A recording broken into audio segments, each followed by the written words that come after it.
Dino dhe qafa e magjishme. Në një lugim të largët, ku malet preknin qelin dhe lumet vjedhin si argjent, jetonte Dino, një dinozaur i vogël me shpirt kurioz dhe ëndra të mëdha.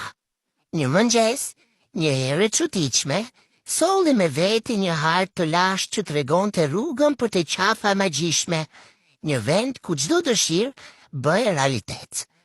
Dino vendosi të nisë aventurë.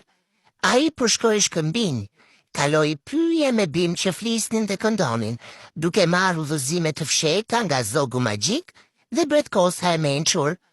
Përballë një lumi të madh që shkëlqente, Dino përdori buzëqeshin e tij dhe miq të ri për të ndërtuar një urë prej dritash. Në fund të udhëtimit, Dino arriti në qafën e magjishme dhe kuptoi se fuqia e saj nuk ishte vetëm të realizonte dëshirat, por të ndihmonte të gjithë miqtë e tij. Dino u kthye në lugin jo vetëm i madh në trup, por dhe në zemër. Të gjithë kafshët e pyllit e panë si një hero, dhe lumi i malit e pyllit u mbushën me shkëlqim, muzikë dhe gëzim.